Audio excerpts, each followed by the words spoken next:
Bismillahirrahmanirrahim. Alhamdulillah wassalatu wassalamu ala Rasulillah wa ala alihi wa mawalah wa la hawla wa la quwwata illa billah. Amma ba'd. Allahumma inna na'udzubika min ilmin la yanfa' wa min qalbin la yakhsha wa min nafsin la tashba' wa min da'watin la yustajabu laha. Alhamdulillah, di kesempatan yang berbahagia ini insyaallah kita akan mulai kajian kita dari sebuah kitab, yaitu yang berjudul Syarah Al-Aqidah Al-Wasithiyah, yang mana kitab ini adalah penjelasan dari sebuah kitab yang mulia, kitab yang sangat memberikan manfaat bagi kita, kitab yang bisa kita jadikan dasar prinsip dalam berakidah, akidah Ahlussunnah wal Jamaah Salafiyah, akidah pertengahan. Makanya Syekhul Islam Ahmad bin Abdul Halim Ibn Taimiyah rahimahullahu ta'ala menulis kitab ini, Al-Aqidatu Al-Wasithiyah, akidah yang menjadi penengah, akidah yang menjadi penengah. Dan kitab ini insyaallah kita akan bahas, ya, kita akan baca penjelasan atau syarah dari Syekh Al-Allamah Shalih bin Fauzan Al-Fauzan hafizahullahu ta'ala wa ra'ah. Insyaallah kita akan mulai dari pertama, mulai dari muqaddimah dulu, ya.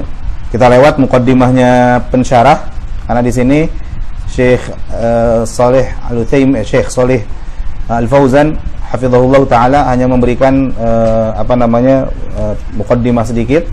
Langsung kita masuk ke perkataan musannif, ya. Sebelum kita mulai bacaan syarahnya, maka kita baca dulu matannya. Ini kita baca dulu matannya sampai ke amma ba'du, sampai ke ya nanti kita sampai wa minal iman. Sebentar.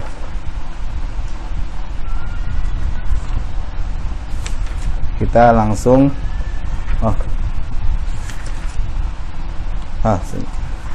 nanti sampai halaman 22, ya. Tapi bismillahirrahmanirrahim. Qala al-musannif rahimahullah. Ayo ikut.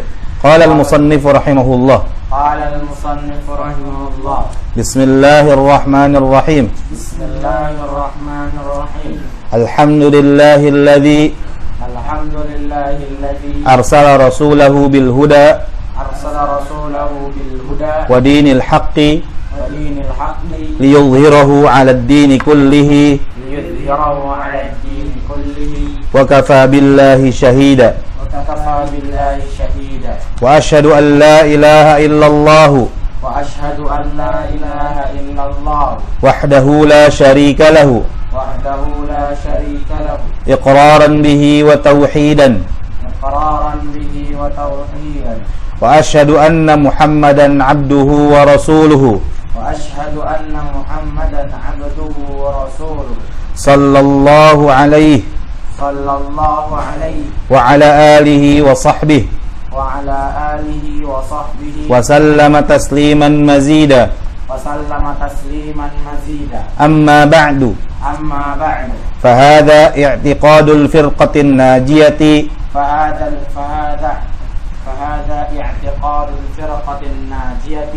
فهذا اعتقاد الفرقة الناجية المنصورة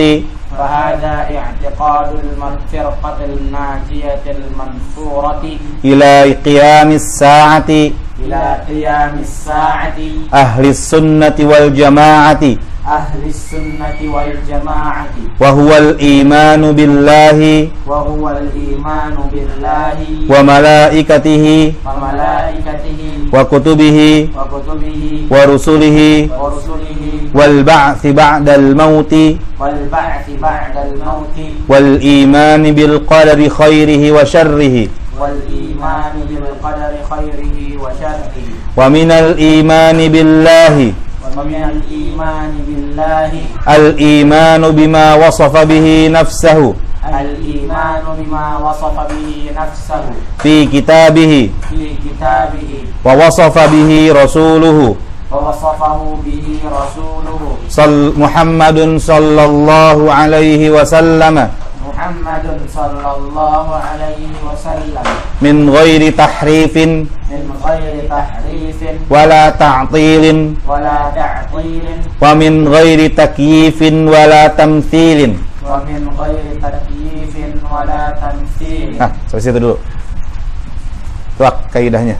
Baik, kita masuk perkataan penulis, ya. Qala al-musannif, penulis berkata, Bismillahirrahmanirrahim. Ya, seperti halnya para ulama salaf, para ulama ahlu sunnah yang lain, ketika memulai kitab-kitab beliau, ketika memulai kitab-kitab mereka, maka para ulama memulai kitab mereka dengan Bismillahirrahmanirrahim. Sebagai demikian pula Syekhul Islam Ibnu Taimiyah rahimahullahu taala juga memulai kitab beliau dengan bacaan Bismillahirrahmanirrahim. Asy-syarhu, ya, ketika ada kalimat asy-syarhu, maka di sini maksudnya penjelasan dari Syekh Shalih Al-Fauzan hafizahullahu taala. Beliau berkata, ibtada'al musannifu rahimahullahu taala kitabahu bil basmalati. Musannif, penulis rahimahullahu taala memulai kitab beliau dengan basmalah. Iqtidaan bil kitabil azizi, ya, dengan sebagai bentuk mengikuti, ya, mencontoh kitab Al-Aziz. Al-Kitabul Aziz adalah maksudnya, ya, kitab yang mulia, yaitu Al-Qur'anul Karim. Haitsu ja'atil basmalatu fi ibtida'i kulli suratin ma 'ada surati Bara'ah. Ya, yang mana basmalah ini merupakan kalimat yang berada pada awal setiap surah dalam Al-Qur'anul Karim, ma 'ada selain surah Bara'ah. Waqtidaan bin Nabi sallallahu alaihi wasallam, dan juga sebagai bentuk mengikuti Nabi alaihi salatu wasallam, yang ketika beliau sallallahu alaihi wasallam senantiasa kana yabda'u. Jadi kalau kita bertemu dengan kana, ya, kemudian diikuti dengan fi'il mudhari, maka di situ faidahnya adalah diantaranya menunjukkan bahwa terjadi di waktu lampau. Pertama, karena kana ini menunjukkan waktu lampau. Kemudian fi'il mudhari ini menunjukkan bahwa, ya, yang melakukannya ini, si fa'il atau isim kananya ini senantiasa melakukan. Jadi sering atau senantiasa melakukan. Maka kana yabda'u biha fi mukatabatihi, fi mukatabatihi atau mukatabatihi. Jadi artinya kana yabda'u tadi apa? Kana artinya di waktu lampau, berarti dahulu Nabi. Yabda'u berarti apa ini artinya? Karena bertemu dengan fi'il mudhari apa? Sering, senantiasa. Nabi SAW sering atau senantiasa memulai dengan basmalah seluruh tulisan-tulisan beliau. Artinya surat-surat yang beliau kirimkan kepada, ya, para pembesar-pembesar atau orang-orang yang dikirimi surat oleh Rasulullah. Lihat footnote-nya, unzur ma yata'allaqu bi siyaghi mukatabatihi sallallahu alaihi wasallam. Lihat yang terkait dengan bentuk-bentuk tulisan-tulisan Nabi alaihi wasallam dalam surat-surat Nabi SAW dalam kitab Zadul Ma'ad milik Ibnu Qayyim Al-Jauziyah. Demikian pula Al-Kitab Ar-Rahiqul Makhtum, ya, kitab apa ini? Kitab sejarah sirah nabawiyah yang ditulis oleh Syekh Sofiyur Rahman Al-Mubarakfuri, ya, hafizahullah taala. Baik. Kemudian wa qauluhu, dan perkataan penulis dalam kalimat basmalah, bismillahi al-ba'u lil-isti'anati. Al-ba' di sini maknanya al-isti'anah. Kita nggak terlalu akan panjang lebar membahas basmalah karena ini sangat sering sekali kita bahas di majelis-majelis yang lainnya. Ba' di sini lil-isti'anah. Ba' di sini maknanya adalah untuk isti'anah, memohon pertolongan. Maka ketika kita mengucapkan bismillah, ini maksudnya adalah kita memohon pertolongan kepada Allah, ya. Bukan hanya kita memulai nama Allah di perbuatan kita dalam aktivitas kita, tapi bacaan basmalah ini kita gunakan untuk upaya kita, sebagai upaya kita untuk memohon pertolongan kepada Allah, minta bantuan kepada Allah dengan bacaan bismillah ini, ya. Walismi fil lughati, dan ism secara bahasa artinya adalah madalla ala musamman, ya, kata yang menunjukkan kepada yang diberi nama. Isim Muhammad artinya apa?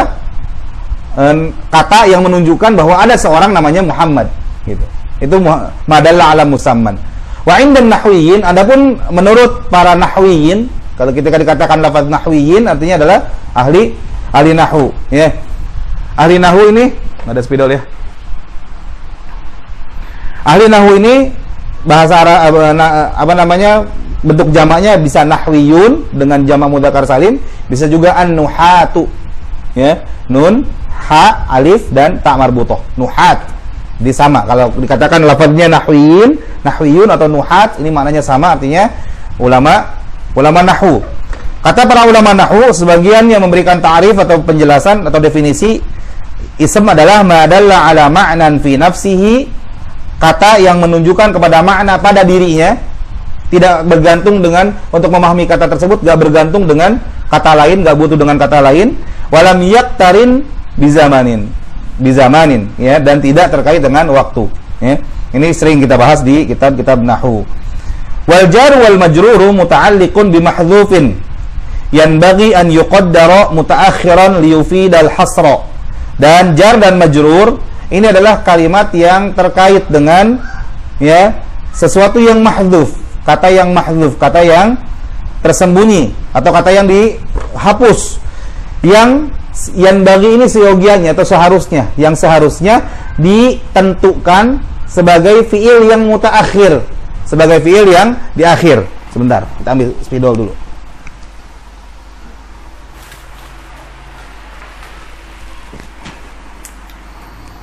Ini syarah ini sering kita bahas, ya, penjelasan ini sering kita bahas bahwa ketika lafaz basmalah ini bismillah tanpa ada kalimat yang terkait dengan jar dan majrur ini, maka ditentukan dengan mutaakhir, ya, fiil yang atau katanya yang mutaakhir.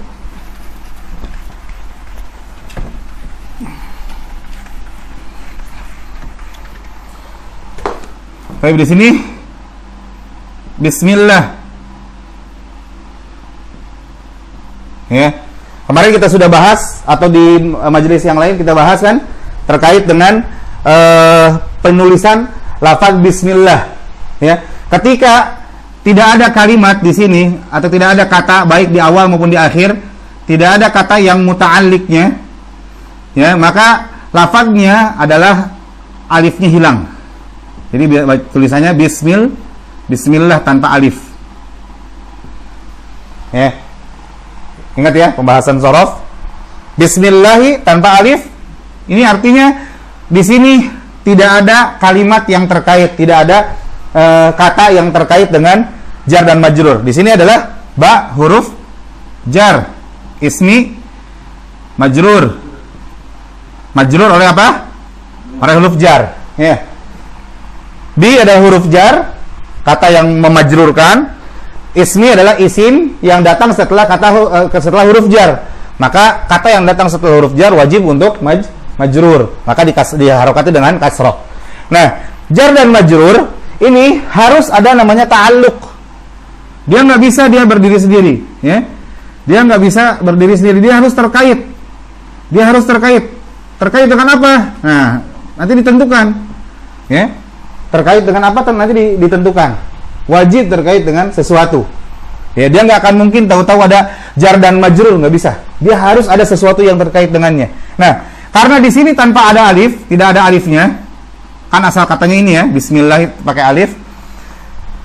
Kalau nggak ada alifnya, berarti di sini ada kalimat yang dihapus, ada mahdzuf, ada kalimat yang dihapus. Yang mana kalimat yang dihapus ini ditentukan adalah fiil. Ya, fiil apa aja? Nanti fiil yang munasib, fiil yang sesuai dengan keadaan. Pertama dia pasti mahdzuf dari segi lafaz, dari sisi tasrifnya pun jelas gak ada alifnya, maka di situ pasti ada sesuatu yang mahdzuf, ya, ada sesuatu yang mahdzuf, yaitu kata yang terkait dengan jar dan majrur ini. Sampai sini paham ya? Nah, kemudian ditentukan yang mahdzuf itu apa? Kan bisa ada isim, bisa ada fiil. Maka kita tentukan fiil. Bisa nggak isim? Ada kemungkinan isim nggak? Ada juga kemungkinan isim. Tapi tetap yang lebih rojih, lebih tepat, lebih benar adalah menggunakan fiil. Kenapa? Karena asal segala sesuatu adalah fiil, kata kerja. Ya. Kemudian kalau disimpannya di akhir fiilnya, jadi disimpannya mutaakhiran. Kalau disimpannya mutaakhiran di akhir, kenapa disimpan di akhir? Kenapa nggak di awal? Bisa nggak di awal? Misalkan kita mau fiilnya ini dengan aktubu, karena di sini penulis menulis kitabnya. Aktubu bismillah, boleh nggak? Boleh, bisa. Aku menulis dengan nama Allah, boleh nggak? Boleh. Nanti alifnya muncul ya. Kalau kalimatnya dimunculkan alifnya muncul.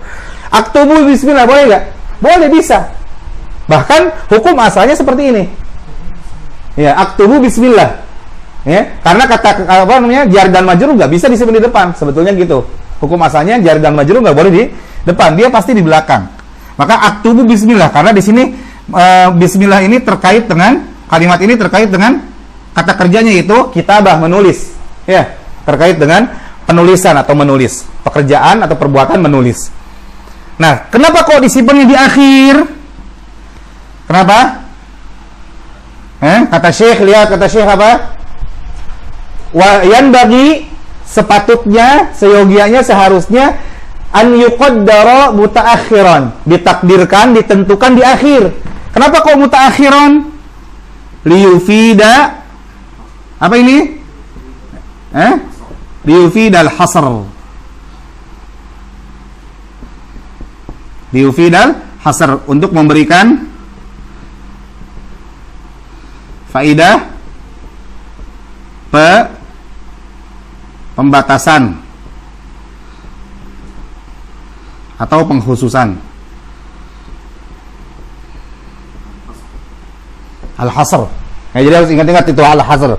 Pembatasan atau pengkhususan. Maka maknanya adalah hanya dengan nama Allah. Ya. Muncul dari mana hanyanya? Karena kalimatnya di akhir. Ya. Hanya dengan nama Allah saya menulis. Hanya dengan nama Allah saya memohon pertolongan dalam penulisan yang saya lakukan, dalam perbuatan menulis yang saya kerjakan. Itu takdirnya atau penentuannya. Wallahi, dan lafaz jalalah Allah alamun ala dzati al-muqaddasati. Nama, alam ini artinya nama bagi zat yang suci, yang disucikan. Wa ma'nahu, dan maknanya adalah lafaz Allah ini maknanya dzul uluhiyah wal ubudiyah. Ya. Lafzul jalalah Allah ini maknanya dzul uluhiyah wal ubudiyah. Ya, dzul uluhiyah wal ubudiyah. Artinya apa? Ini penyembahan atau penghambaan sama Allah. Artinya dari lafaz Allah saja kita sudah bisa mengetahui bahwa Allah adalah satu-satunya zat yang berhak untuk disembah. Ya, tidak boleh kita menghambakan diri dengan penghambaan yang total kecuali kepada Allah Azza wa Jalla. Ya. Dzul uluhiyati wal ubudiyati ala khalqihi ajma'in, ya. Sang pemilik zat yang memiliki sifat penghambaan, ya, dan peribadahan atas hambanya. Jadi hambanya wajib untuk beribadah kepada Allah dan menghambakan diri kepada Allah seluruhnya. Mushtaqun, siapa? Hah? Angkat aja. Nggak apa-apa di belakang. Kasihan. Mushtaqun min alaha ya'luhu, atau ini bacaannya dengan menggunakan isim fi'il majhul.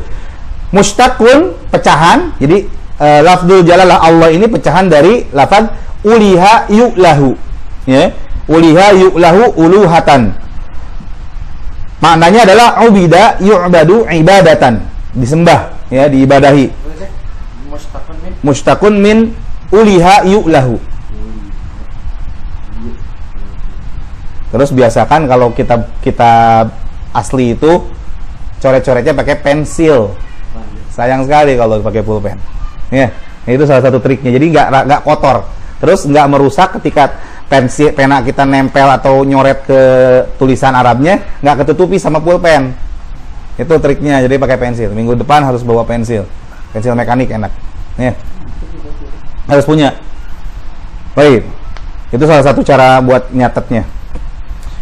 Bahkan catatannya itu nanti bisa dicatatnya di pinggir-pinggirnya. Jadi pinggir-pinggir sininya dicatatan dulu. Kita waktu di Ma'had kayak gitu. Jadi nulisnya tuh di pinggir-pinggirnya, nggak usah ada buku khusus lagi. Buku khusus itu nanti buku khususnya hilang, selesai. Ya kan? Kalau dicatat di kitabnya enak. Jadi di situ di pinggir-pinggirnya. Kalau ada faidah tambahan, catat di pinggir-pinggirnya. Baik. Fallahu, dan Allah, maka Allah ilahun, ilah bimakna ma'luh, bimakna ma'luh. Maksudnya adalah ma'bud, yang disembah atau diibadahi. Lanjut, Bismillahirrahmanirrahim. Ini sering kita bahas. Insyaallah di majelis-majelis yang lain sudah kita bahas secara detail. Ar-Rahmanir-Rahim, ismani karimani min asma'ihil husna, dalani ala ittisafihi ta'ala birrahmati ala ma yaliqu bijalalihi. Ar-Rahmanir-Rahim ini dua nama yang mulia, yang termasuk dari nama-nama Allah yang husna, asma'ihil husna, nama-nama Allah yang indah. Dalani, yang dua nama ini menunjukkan kepada ittisafihi, disifatinya dia, yaitu Allah, disifatinya Allah dengan sifat rahmah. Jadi dari dua nama Ar-Rahman dan Ar-Rahim, ini dari akar kata yang sama, sifat yang sama, yaitu rahmah. Apa rahmah artinya? Kasih sayang. Maka Allah punya sifat namanya sifat kasih sayang. Kenapa kok kita bisa tentukan Allah punya sifat rahmah? Karena ketika Allah tentukan bahwa dia memiliki nama Ar-Rahman dan Ar-Rahim, maka kita bisa ambil kesimpulan bahwa Allah memiliki sifat rahmah, sifat kasih sayang. Kenapa? Karena dari setiap nama pasti di situ mengandung sifat. Maka sifat Allah sangat banyak sekali. Kalau kita katakan misalkan nama Allah ada 99. Nama Allah ada berapa? 99. Nama Allah 99 jumlahnya. Lebih banyak. Banyak. Tapi yang bisa kita ketahui hanya 99, ya. Yang kita ketahui bisa 99. Bahkan dalam hadis yang sahih, ya, saya ingat Sahih Bukhari, ya, dalam Sahih Bukhari atau riwayat Bukhari mengatakan inna lillahi asma'an, sesungguhnya Allah Subhanahu wa taala memiliki nama-nama, atau inna lillahi tis'an wa tis'ina isman, sesungguhnya Allah memiliki 99 nama. Man ahsaha dakhalal jannah, atau kama qala Rasulullah SAW. Barang siapa yang bisa menghitungnya, maka dia masuk ke dalam surga.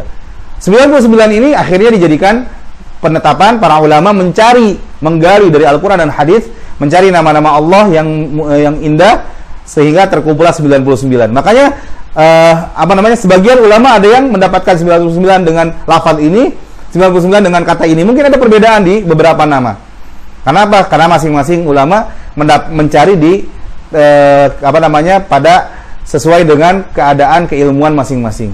Jadi terkadang mungkin bisa jadi ulama 99 itu ini namanya.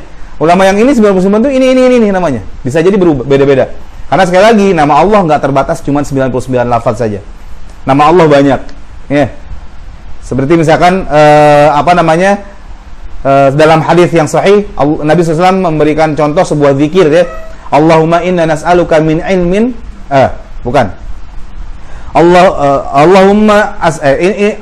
Allahumma inna nas'aluka, apa doanya itu? Allahumma inna nas'aluka bikulli ismin huwa lak sammaita bihi nafsak aw 'allamtahu fi kitabik aw anzaltahu ahadan min khalqik aw anzaltahu fi kitabik aw 'allamtahu ahadan min khalqik aw ista'tharta bihi fi 'ilmil ghaibi indak. Allahumma inna nas'aluka bikulli ismin huwa lak. Ya Allah, aku minta kepada Engkau dengan berwasilah, bertawasul dengan nama-nama yang Engkau miliki. Apa nama-nama yang Engkau miliki? Nabi sallallahu memberikan sifat-sifatnya, ya. Bikulli ismin huwa lak sammaita bihi nafsak, nama yang Engkau beri nama dirimu dengan nama-nama tersebut. Au anzaltahu fi kitabik, atau nama-nama yang Engkau turunkan ke dalam kitabmu. Au 'allamtahu ahadan min khalqik, atau nama-nama yang Engkau ajarkan kepada salah satu dari makhlukmu. Siapa itu? Nabi Muhammad alaihi salatu wasallam. Jadi beliau enggak menyebut au 'allamtani, ya. Au ma 'allamtani, atau bukan nama yang dengan nama-nama yang Engkau ajarkan kepadaku, tidak, ya. Enggak menunjukkan bahwa saya itu berilmu, saya punya ilmu, saya orang yang pintar, saya pembelajar, enggak begitu. Ya, Nabi sallallahu memberikan contoh, lihat, au 'allamtahu ahadan min khalqik, atau nama-nama yang Engkau ajarkan kepada salah satu dari makhlukmu, ya. Bukan dari rasulmu, bukan dari nabi, bukan. Ini bentuk tawadhu'nya Nabi alaihi salatu wassalam, ya. Au 'allamtahu ahadan min khalqik, artinya kata para ulama, ya Rasulullah SAW Karena kita nggak bisa menetapkan satu nama yang Allah miliki kecuali apa yang ditetapkan oleh Allah dalam Al-Qur'an, au anzaltahu fi kitabik, atau au 'allamtahu ahadan min khalqik, nama-nama yang engkau ajarkan kepada salah satu dari hambamu, dari makhlukmu, yaitu Nabi Muhammad alaihi salatu wasallam. Atau yang menunjukkan nama Allah itu sangat banyak, lafaz selanjutnya awis ta'tsarta bihi fi ilmil ghaibi indak, atau nama yang engkau simpan dalam ilmu ghaibmu, di sisimu. Jadi ada nama-nama yang diturunkan dalam Al-Qur'an, ada nama-nama yang diajarkan kepada salah seorang dari hamba yaitu Nabi SAW, dan ada yang disimpan oleh Allah sebagai ilmu ghaib. Artinya di sini kata para ulama, nama Allah tidak terbatas 99, tapi hendaklah kita untuk mempelajari minimal 99 nama Allah yang ada dalam Al-Qur'an, dalam hadis Nabi alaihi salatu wasallam. Nanti secara khusus insyaallah akan bahas tentang Asmaul Husna ini. Intinya bahwa Ar-Rahman Ar-Rahim ya mengandung sifat rahmah. Demikian pula nama-nama yang lain mengandung sifat rahmah. Begitu banyak nama-nama Allah tersebut, nama-nama yang indah tersebut, setiap nama memiliki sifat, maka sifat Allah sangat banyak. Ya.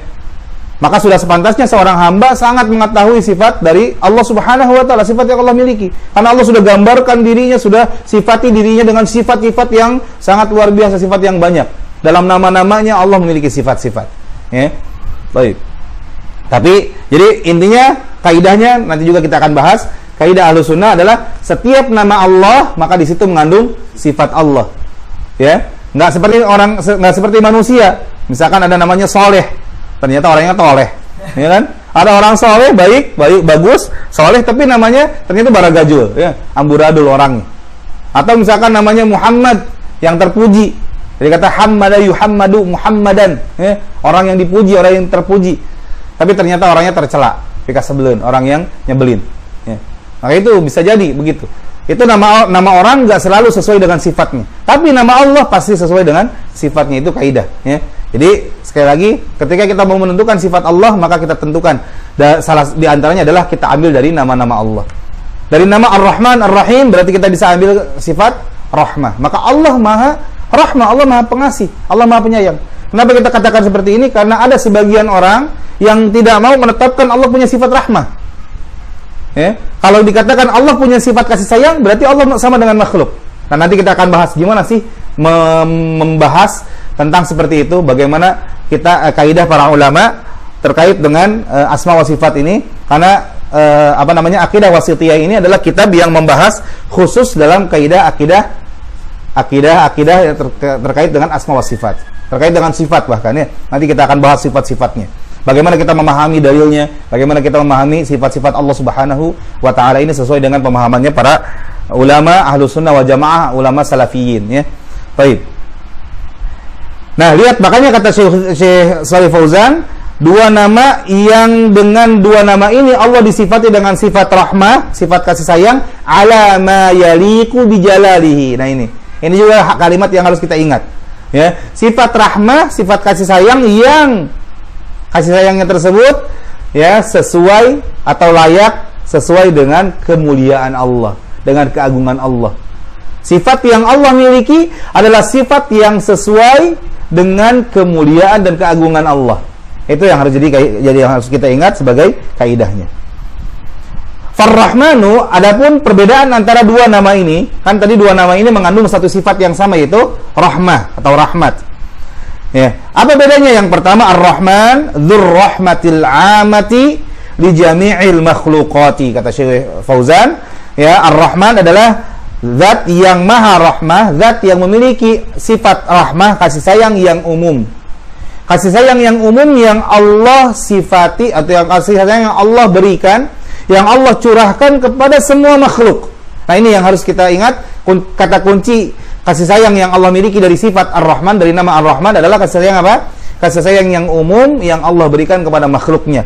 Baik makhluknya adalah manusia, baik makhluknya adalah jin, baik makhluknya adalah syaitan, baik makhluknya adalah malaikat, hewan, tumbuhan, dan seterusnya. Selama mereka adalah makhluk Allah, maka mereka mendapatkan hak untuk mendapatkan kasih sayang dari Allah Subhanahu wa taala. Apa bentuk contohnya rahmat yang luas ini? Rahmat yang mencakup, meliputi seluruh makhluknya.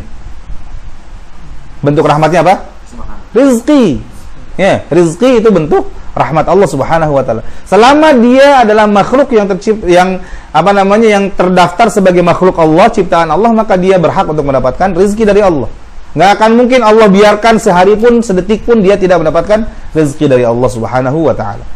Tinggal bagaimana seorang hamba itu ya memperbagus ikhtiarnya, memperbagus tawakalnya, memperbagus usahanya, ya. Makanya kata Rasulullah, fa ahsin fit talab. Perbaguslah dalam usaha untuk mencari rezeki tersebut. Baik, ini kata kuncinya. Jadi kata kunci nama rahmah, sifat kasih sayangnya adalah sifat rahmahnya, sifat rahmah yang umum bagi seluruh makhluk, ya. Entah itu adalah manusia yang Allah muliakan, entah itu orang-orang beriman ataupun orang-orang kafir, durjana, durhaka sekalipun, mereka tetap berhak untuk mendapatkan rahmat rezeki dari Allah Subhanahu wa taala. Rahmat salah satunya di antaranya adalah rezeki. Hidup di dunia, ya, merasakan nikmat, aman dan seterusnya, itu adalah bentuk kasih sayang yang Allah berikan, kasih sayang yang umum. Adapun Ar-Rahim, ya. Adapun Ar-Rahim ini adalah sifat Allah atau nama Allah yang mengandung sifat Dzur-Rahmah Al-Khassah, ya. Ar-Rahim adalah zat yang memiliki sifat rahmah, kasih sayang yang khusus, ya, kasih sayang yang khusus, kasih sayang yang hanya Allah berikan hanya kepada hamba-hamba pilihannya saja. Enggak Allah berikan kepada sembarang orang, sembarang makhluk.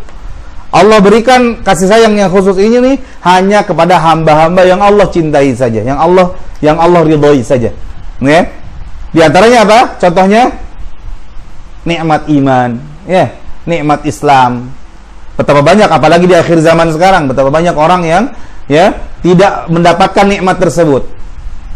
Public figure sangat mudah sekali untuk menanggalkan keimanan keislamannya dan bangga sekali untuk menanggalkan keimanan. Ini salah satu bentuk bahwa itu indikator tanda bahwa orang tersebut tidak mendapatkan kasih sayang khusus dari Allah.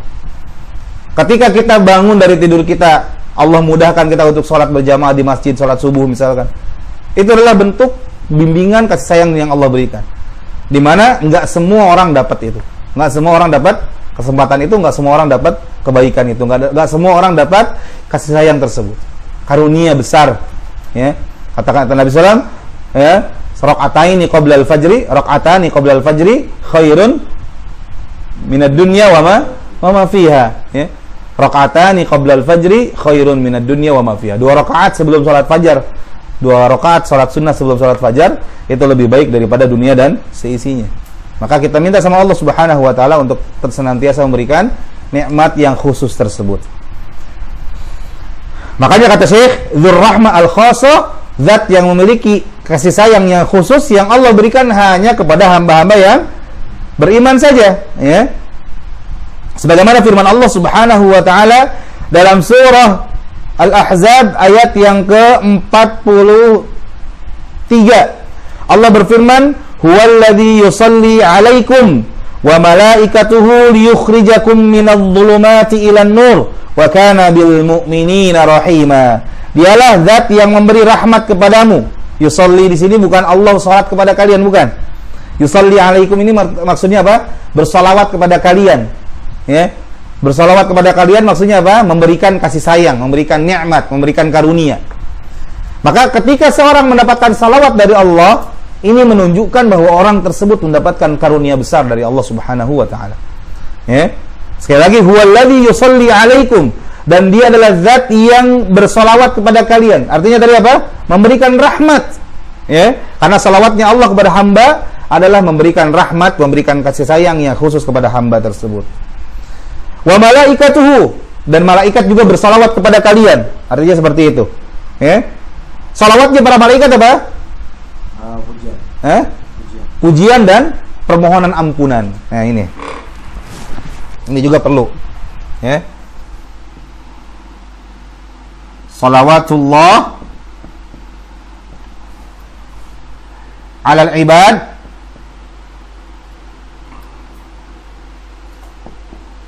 salawatnya Allah kepada hamba apa?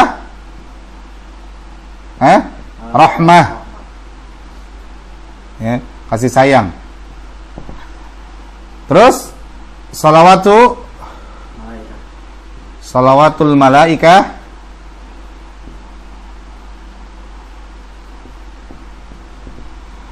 apa? As-sana, pujian, dan al-istighfar alaihim.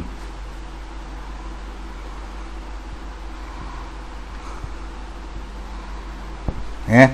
Jadi kalau Allah menyebutkan malaikat bersolawat, ya, Allah menyebutkan Allah bersolawat, Allah menyebutkan malaikat bersolawat, maka artinya apa? Ketika Allah bersolawat, artinya Allah memberikan, mencurahkan karunia, mencurahkan rahmat kepada hamba tersebut. Ya, huwallazi yusalli alaikum. Dia adalah Allah zat yang bersolawat kepada kalian. Artinya tadi apa? Mencurahkan rahmat kepada kalian. Wa malaikatuhu ini adalah sifat kedudukannya dalam nahwu, dari sisi nahwu apa? Sebagai atof, ya, mengikuti, karena di situ ada wawu. Mengikuti fa'il, itu fa'ilnya huwa di sini maksudnya kembali kepada lafzul jalalah Allah, ya, kembali kepada Allah. Jadi Allah bersolawat, malaikat pun bersolawat, artinya memohon ampunan kepada Allah. As-sana alaihim wal istighfaru lahum, ya, wal istighfaru lahum. Jadi para malaikat bersolawat artinya bersolawat, memintakan ampunan kepada Allah bagi para hamba, memintakan memuji para hamba tersebut. Ada nggak kalimat yang lain yang menunjukkan Allah bersolawat dan para malaikat juga bersolawat? Sama surah Al-Ahzab kalau nggak salah. Innallaha wa malaikatahu yusalluna 'alan nabi. Ya, sesungguhnya Allah dan para malaikatnya bersolawat kepada Nabi. Allah bersolawat kepada Nabi artinya apa tadi? Allah memberikan rahmat kepada Nabi alaihi salatu wassalam. Ya, dan Nabi adalah makhluk manusia yang paling besar mendapatkan rahmat dari Allah. Wa malaikatuhu apa? Artinya memuja Nabi Muhammad dan memohonkan ampunan bagi Nabi Muhammad alaihi salatu wassalam. Maka bagaimana kita tidak tergerak untuk senantiasa bersolawat kepada Nabi alaihi salatu wassalam? Padahal Allah sendiri memulai solawat kepada Nabi, para malaikat pun diperintahkan untuk bersolawat kepada Nabi, kita pun sama diperintahkan untuk bersolawat kepada Nabi. Ya ayyuhalladzina amanu sallu alaihi wa sallimu taslima. Kemudian kata Allah, liyukhrijakum minadh dhulumati ilan nur. Nah, ini juga bentuk rahmat dari Allah agar mengeluarkan kalian dari kegelapan menuju cahaya, terang benderangnya cahaya. Wa kana bil mu'minina rahima, dan Allah adalah zat yang senantiasa rahim, senantiasa penyayang, pengasih kepada orang-orang yang beriman. Nah, di sini lihat wa kana bil mu'minina rahima, enggak menggunakan rahmanan. Ya, lihat lafaznya wa kana bil mu'minina rahima, tidak rahmanan, tapi rahima. Ini menunjukkan rahim adalah Allah zat yang memberikan atau mencurahkan rahmat kasih sayang yang khusus kepada orang-orang beriman saja. Baik, ikhwatal iman rahimani wa rahimakumullah. Selanjutnya kata Syekh Ibnu Taimiyah rahimahullahu taala, lanjutan dalam setelah membaca basmalah tadi, setelah menuliskan basmalah tadi, memulai risalah beliau dengan basmalah, kemudian beliau memulai dengan hamdalah. Ya, beliau memulai dengan muqaddimah. Ya, muqaddimah. Alhamdulillahilladzi arsala rasulahu bil huda wa dinil haqqi liyudhhirahu 'ala ad-dini kullihi wa kafa billahi syahida. Segala puji hanya milik Allah yang telah mengutus rasulnya, siapa? Muhammad alaihi salatu wasalam, bil huda wa dinil haqq, dengan petunjuk dan agama yang benar, liyudhhirahu 'ala ad-dini kullihi wa kafa billahi syahida, agar Allah menampakkan agama ini di atas agama-agama yang lain semuanya, di atas seluruh agama, ya, dan cukuplah Allah sebagai syahid, sebagai zat yang menyaksikan, ya, zat yang menyaksikan. Baik, asy-syarhu, penjelasan dari kalimat ini. Kata Syekh Shalih Fauzan hafizahullah taala, beliau berkata, iftataha hadhihi ar-risalata al-jalilata bihadhihi al-khutbati al-mustamilati ala hamdillahi wa shahadataini was-salati was-salami ala rasulih ta'assiyan bir rasuli sallallahu alaihi wasallam fi ahadithihi wa khutabihi wa amalan biqaulihi sallallahu alaihi wasallam kullu amrin dhibalin la yubda'u fihi bihamdillahi fahuwa aqta'u rawahu Abu Dawud wa ghairuhu wa yurwa bi bismillahirrahmanirrahim. Baik, kata Syekh Fauzan, beliau rahimahullahu taala, Syekh Ibnu Taimiyah, Syekhul Islam Ibnu Taimiyah rahimahullah, memulai atau membuka risalah yang mulia ini dengan khutbah yang mencakup beberapa poin. Yang pertama mencakup pujian kepada Allah, yang kedua mencakup 2 kalimat syahadat, yang ketiga mencakup salawat dan salam kepada Rasulullah alaihi salatu wassalam. Jadi khutbah, ya, khutbah yang terbaik, yang sempurna adalah ketika khutbah dimulai dengan hamdalah, ya, pujian kepada Allah, syahadatain, dan juga salawat kepada Nabi alaihi salatu wassalam. Yang mana, ya, memulai dengan khutbah ini, dengan 3 poin ini, yaitu mengikuti Rasulullah alaihi salatu wassalam dalam hadis-hadis beliau dan juga dalam khutbah-khutbah yang disampaikan oleh Rasulullah alaihi salatu wassalam. Ini alasan yang pertama. Alasan yang kedua, kalau dengan hamdalah, memulai dengan hamdalah setelah bismillah, setelah basmalah, yaitu untuk mengamalkan sabda Nabi alaihi salatu wassalam yang berbunyi, setiap amal, setiap perkara yang bermanfaat, kullu amrin dzibalin, setiap perkara yang bermanfaat, yang tidak dimulai dengan hamdalah, dengan hamdulillah, dengan pujian kepada Allah, fahuwa aqta', maka perkara tersebut terpotong apa? Dari kebaikan dan barokah. Ya. Rawahu, riwayat Abu Dawud dan yang lainnya, yang mana, ya, diriwayatkan yang dengan lafaz yang lain, bukan hamdalah tapi bismillahirrahmanirrahim. Jadi ada riwayat dengan bihamdillah, ada riwayat yang lain dengan bismillahirrahmanirrahim. Ada lafaz dengan fahuwa aqta', ada lafaz dengan fahuwa abtar, maknanya hampir sama. Lihat footnote nomor 2. Akhrajahu Abdul Qadir Ar-Rahawi fi Al-Arba'in wal Khatib Al-Baghdadi fi tarikhihi wal hadits dha'ifun jiddan. Unzur Al-Irwa. Al-Irwa ini kalau dikatakan Al-Irwa berarti Irwaul Ghalil, karya Syekh Al-Albani rahimahullahu taala. Ya, hadis ini hadis yang dhaif menurut Syekh Al-Albani, ya, dan juga para ulama yang lain. Akan tetapi kata para ulama, hadis ini hadis yang dhaif tapi naik derajatnya ke hasan li ghairihi. Kalau nggak naik, maka hadis dhaif yang maknanya sahih. Ya, sering para ulama menggunakan hadis yang dhaif tapi maknanya sahih. Ya, berarti ini menunjukkan dhaifnya tidak dhaif jiddan, dhaifnya bisa diamalkan. Tapi lebih tepat hadis ini hadis yang hasan li ghairihi, wallahu taala alam. Ya. Hadis yang naik derajatnya, atau kita katakan hadis ini dhaif tapi maknanya sahih, wallahu taala alam. Baik. Wa makna aqta, dan maknanya aqta adalah ma'dumul barakah tadi, ya. Ma'dumul barakah. Ma'dumul barakah artinya barakah yang tidak ada barokahnya. Fayujma'u bainar riwayataini, maka digabungkan dari antara 2 riwayat tersebut bahwasanya memulai dengan bismillah itu hakiki, ya. Aslinya itu memulai dengan bismillah. Kemudian wabi alhamdulillahi nisbi idhafi, dan bacaan alhamdulillah itu tambahan.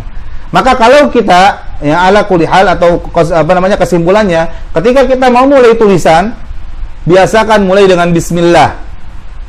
Ya, termasuk juga pesan-pesan kita. Termasuk juga gimana dengan WhatsApp kita. Bismillah, biasakan dengan mulai dengan bismillah, minimal bismillah. Kalau enggak bismillahirrahmanirrahim, lebih lengkap. Ya, biasakan. Bahkan dengan kakak, dengan adik, dengan saudara, terapkan ini. Kadang kita menerapkan sesuatu yang baik, diterapkannya ke skala skup yang jauh, ke orang, ke teman, ya kan, ke ustadz. Ya. Tapi kalau ke keluarga, salam juga jarang, ya kan? Assalamualaikum jarang salam. Tahu-tahu, halo, ya, selesai, dah. Belum juga salam udah ditutup lagi. Nah, ini salah. Ya, kita skup ke skala orang keluar ring luar gitu, ya, orang luar keluarga kita. Nggak pakai assalamualaikum, pakai bismillah lengkap, pembukaan kalimatnya baik. Ke keluarga, wow, selesai. Ya, harusnya ke keluarga lebih bagus dulu. Ya. Rasulullah aja diperintahkan untuk memberikan peringatan kan ke keluarga dulu. Wa anzir ashiratakal aqrabin, ya. Dan berikan peringatan kepada keluarga kamu yang paling dekat. Kita berani beri nasihat ke orang lain, tapi jarang, kadang nggak berani nasihatin keluarga sendiri. Ya. Baik itu kakaknya, adiknya, baik itu dia lebih berilmu atau tidak lebih berilmu, harus berani untuk menyatakan kebenaran. Ketika salah, melihat kesalahan, sampaikan kesalahan tersebut. Ya. Kita bisa mengucapkan kalimat yang baik, nasihat yang baik kepada orang lain, tapi ke keluarga susah. Itu jangan sampai begitu. Ya. Jadi memulai dengan Bismillah, lengkapnya Bismillahirrahmanirrahim. Baru kalau mau tambahan, boleh tambahan Alhamdulillahirabbil alamin. Ya, jadi hamdalah dimulai dengan hamdalah. Wa qauluhu, dan perkataan beliau ya, dalam kalimat alhamdulillah, 5 menit lagi ya. Perkataan alhamdulillah, al-alifu wal lamu lil istighraq. Alif dan lam ini untuk istighraq. Apa itu istighraq? Lihat kalimat footnote-nya di bawah. Al-istighraqu yufidu syumula wal umuma. Ya. Al-istighraq artinya adalah berfaedah, memberikan faedah, syumul, mencakup seluruhnya dan umum. Al-istighraqil asya'i, ya, untuk memasukkan. Istighraq itu artinya dari kata gharaqa atau ghariqa, artinya apa? Tenggelam. Istighraq membuat tenggelam, artinya memasukkan semuanya. Ya. Istighraq al-asya, memasukkan seluruh segala sesuatu, allati yatanawaluhal lafdhu, yang disebutkan atau dijelaskan atau yang termasuk dalam lafaz tersebut. Wa huwa ghardun min agradi alif lam al-jinsiyah, yang mana ini merupakan salah satu makna, ya, yang terkandung dari makna-makna dalam alif lam jinsiyah. Jadi dalam alif lam itu banyak makna, di antaranya adalah al-istighraqiyah. Ya. Lihat kata Syekh Fauzan, maksudnya al-istighraq ini adalah jami'ul mahamidi lillahi, ya, malikan wastihqaqan. Ya. Maksudnya adalah mencakup seluruh pujian-pujian bagi Allah, baik memang Allah itu memiliki pujian tersebut, atau demikian pula Allah memang berhak untuk mendapatkan pujian-pujian tersebut. Ya, paham ya? Istighraqiyah ya. Maka kalau misalkan kita mau menerjemahkan alhamdu, ini artinya segala pujian. Dari mana kata segala pujian? Alif lam ini kok bisa keluar? Misalkan ada yang nanya, kenapa kok muncul makna segala puji? Kenapa kok muncul makna segala puji? Karena kita katakan, karena di situ alif lamnya adalah alif lam al-istighraq, alif lam lil istighraq atau alif lam istighraqiyah, mencakup seluruh makna pujian, baik secara kualitas, pujian yang sangat indah, sangat baik, maupun kuantitas, jumlah, ya. Seluruh pujian, segala pujian milik Allah. Itu maknanya seperti itu. Walhamdu, dan makna alhamdu lughatan secara bahasa, as-sana'u bis-sifatil jamilati wal af'alil hasanati. Alhamdu adalah pujian dengan menggunakan sifat-sifat yang indah dan dengan menggunakan perbuatan-perbuatan yang baik, yang bagus. Ya. Wa urfan, dan secara uruf maknanya adalah fi'lun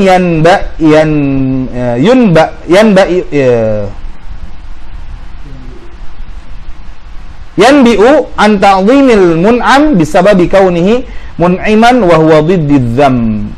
Ya.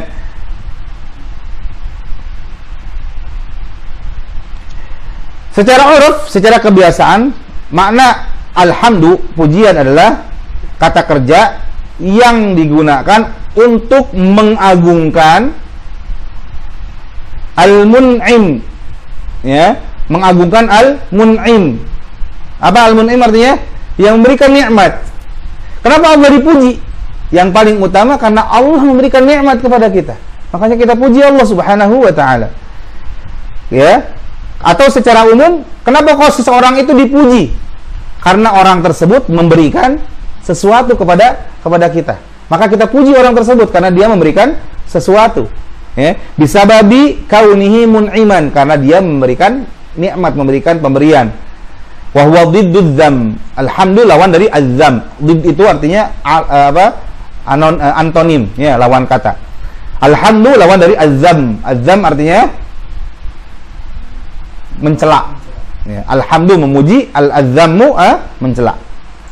Lillahi taqaddama al-kalam ala lafzul jalalah. Kita sudah jelaskan tadi lafaz jalalah itu maknanya apa ya. Baik. Ini makna alhamdulillah. Alhamdulillahi. Baik. Allazi arsala rasulahu bil huda wa dinil haq. Insyaallah kita akan bahas di perjumpaan selanjutnya. Untuk perjumpaan pembuka muqaddimah insyaallah kita cukupkan sampai di sini ya. Karena ini udah cukup malam. Insyaallah besok kita ada kegiatan lagi. Kita cukupkan segini dulu. Nanti insyaallah pertemuan selanjutnya mungkin lebih banyak kita bahas ya. Mudah-mudahan bisa on time pembahasannya. Nanti kita akan lanjutkan pembahasan allazi arsala rasulahu bil huda. Juga nanti penjelasan tentang hidayah itu apa, seperti apa hidayah itu, insyaallah kita akan bahas di perjumpaan selanjutnya. Untuk perjumpaan kita kali ini sampai di sini. Sebelum kita tutup, ada yang tanyakan? Ada yang kurang jelas tadi, kalimat yang kelewat atau kata yang nggak paham? Jelas semua ya? Jelas. Besok pertemuan selanjutnya bawa alat, bawa senjata, pensil. Paksakan punya pensil mekanik yang bisa enak dibawa-bawa kan, itu enak untuk nulis-nulis di kitab. Jadi antum kalau punya kitab itu kitabnya ditulis pakai pensil biar nggak rusak kitabnya, sayang ditulis pakai pulpen ya, coret-coret ya. Hadanallahu wa iyyakum ajma'in. Naktafi bihadzal qadr bidu'ai kaffaratil majlis. Subhanakallahumma wa bihamdika la ilaha illa anta astaghfiruka wa atubu ilaika wa akhiru da'wana alhamdulillahi rabbil alamin. Assalamualaikum warahmatullahi wabarakatuh.